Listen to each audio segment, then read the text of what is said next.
శ్రీమాత్రే నమః. శ్రీ గురుభ్యో నమః. శ్రీ మహాగణపతి దేవతాభ్యో. ఈరోజు నాగుల చవితి శుభాకాంక్షలు అందరికీ. ఈరోజు కార్తీక పురాణం 4వ అధ్యాయం, చతుర్థో అధ్యాయ చదువుకుందాం. ఈ 4వ అధ్యాయం విశేషం ఏమిటయ్యా అంటే, కార్తీక మాసం దీపదాన మహత్యము, కార్తీక పౌర్ణమి సోమవారము కలిసి రావటం. దీపదానము అంటే అది మనం దీపదానాలు ఇచ్చుకోవటం వేరు, దీపారాధన చేయటం, దానివల్ల ఉపయోగం ఏమిటి, పుణ్యం ఏమిటి, ఈ కార్తీక సోమవారము పౌర్ణమి కలిసి రావటం వల్ల చేసిన పుణ్యాలు ఏ విధంగా మనకు అడ్డుకున్నాయి, మన పాపాలు ఎలా పటాపంచలైపోయాయి అనేది గురించి తెలుసుకుందాం మనం ఇప్పుడు. ఆ దీపారాధన వశిష్ఠ మహర్షిని జనక మహారాజు గారు అడుగుతున్నారు. ఏమని అడుగుతున్నారు?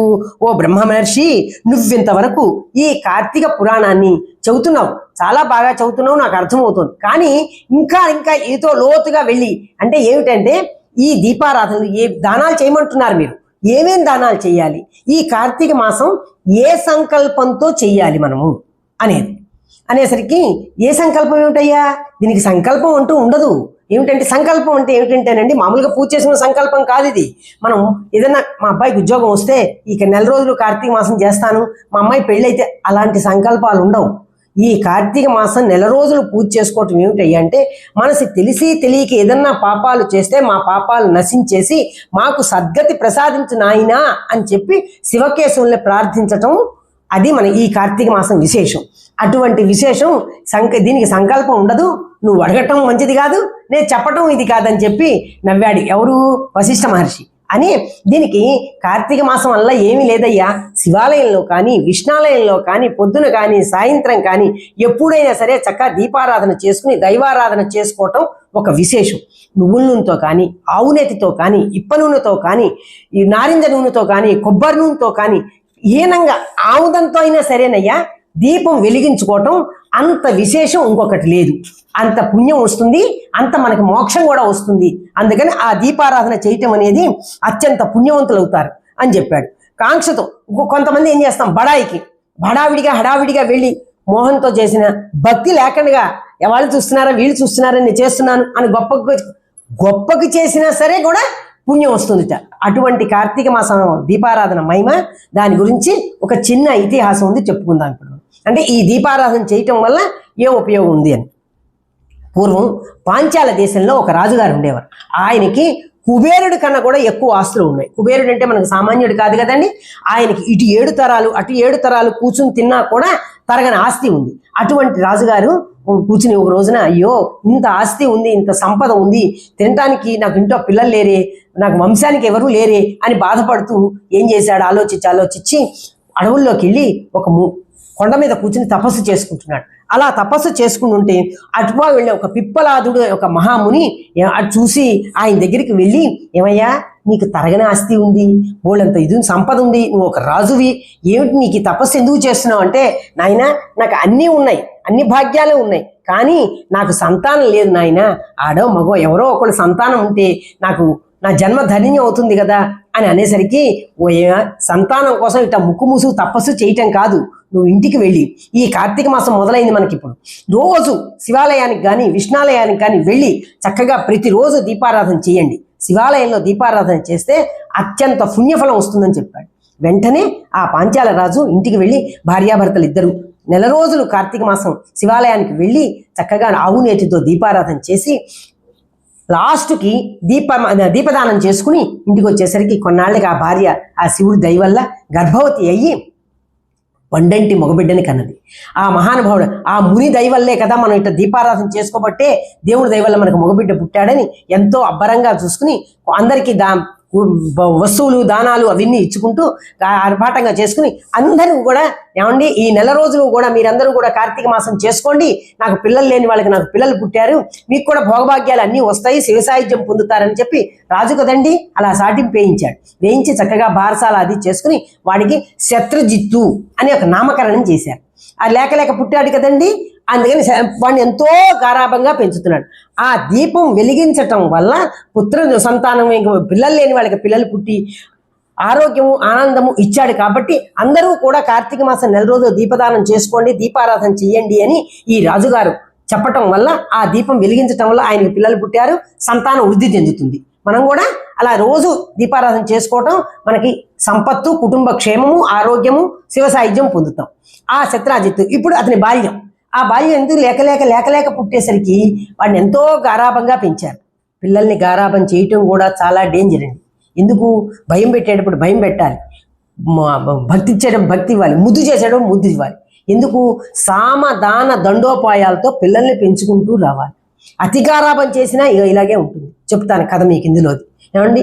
అందుకని అన్నం పెట్టేటప్పుడు మాత్రం నా తండ్రి తిను, మా అమ్మ తిను, మా నాయన తిను అనాలి. భయపెట్టేటప్పుడు మాత్రం భయపెట్టాలి. వాళ్ళ కోరిందల్లా ఇచ్చామనుకోండి, మనకి చెప్పిన మాట వినక ఎందుకు కొరగాకుండా అయిపోతారు మన పిల్లలు. అందుకని చెప్తున్నా, మీకు తెలియక కాదు, ఈ పురాణంలో ఉన్నదంది కదా, అందుకని విషయం చెబుతున్నాను మీకు. ఈవిడ అతిగారాభంగా పెంచేసరికి ఇక నన్ను ఎవరు ఏమనేవాళ్ళు లేరు అని మా నాన్నకి నేను ఒక్కడిని, అందులో రాజు కొడుకు కదండి, ఇంకా విచ్చలవిడిగా అయ్యేసరికి చేశాడు. అందరూ ఊళ్ళో వాళ్లే కానీ తల్లి కానీ తండ్రి కానీ, నాయనా నువ్వు రాజుగారు అబ్బాయివి, నువ్వు ఇట్లా పిచ్చి పిచ్చి పనులు చేస్తే బాగుండదు నాయన, నువ్వు చక్కగా ఉండాలి, మీ నాన్నగారి తర్వాత నువ్వే రాజ్యం ఏలేది, ఇలా చేయటం భావ్యం కాదు నాన్న, తప్పు నాయన, నువ్వు ఇట్లా చేయకూడదని ఎవరైనా పెద్దవాళ్ళు కానీ తల్లి తండ్రులు చెబుతుంటే మీరు నాకు చెప్పేదండి వెళ్ళండి అంటున్నాడు. ఇంకా కొంచెం గట్టిగా మాట్లాడారనుకోండి, నిన్ను చంపేస్తానని వాళ్ళ మీద కత్తి తీసుకెళ్లేవాడు. అమ్మో వాడితో మనకెందుకురా బాబు అనుకుని ఎవరికి వాళ్ళు ఊరుకున్నారు. ఎవరు ఏమి అనలేకపోయేసరికి ఇంకా పేటరేగిపోయాడు. ఆ పేటరేగి ఇక హద్దు పద్దు లేకుండా పోయింది. ఇలా ఉంటూ ఉండగా ఆ ఊళ్ళోనే ఒక సద్బ్రాహ్మడి భార్య, అందవతి, రూపవతి అయిన ఆమె వీడి కంటపడింది. ఎప్పుడైతే ఆ అమ్మాయిని చూశాడో ఆ అమ్మాయి అందానికి, ఇంత అందగాళ్ళు కూడా ఉంటారా, ఇంత అందగత్తి ఉందా అని ఆ అమ్మాయిని చూసి స్థాణువైపోయాడు. ఉండేసరికి ఆ అమ్మాయి దగ్గరికి వెళ్ళి మాట్లాడి, నేను ప్రేమిస్తున్నాను, నన్ను పెళ్లి చేసుకుంటావా అని అడిగేసరికి ఆల్రెడీ నాకు పెళ్ళైపోయిందండి, ఇంకా నేను కాదనేసరికి పోని నాతో స్నేహం చెయ్యి అని అడిగాడు. సరేనండి. ఆ అమ్మాయి కూడా ఆ రాజకుమారుని చూసేసరికి మోహించి పరసాంగత్యం, పరపురుష సాంగత్యానికి అలవాటు పడిపోయింది. అలా పడిపోయేసరికి ఏం చేయాలో తోచక ఆ బ్రాహ్మడికి ఆ నోట ఈ నోట కొంతకాలానికి తెలిసి నయానా భయానా చెప్పి చూశా, వినలేదు. ఇట్టా కాదనుకుని ఎప్పుడు సమయం దొరుకుతుందా అని అనుకుని బొడ్లో కత్తి పెట్టుకుని తిరగటం మొదలుపెట్టాడు.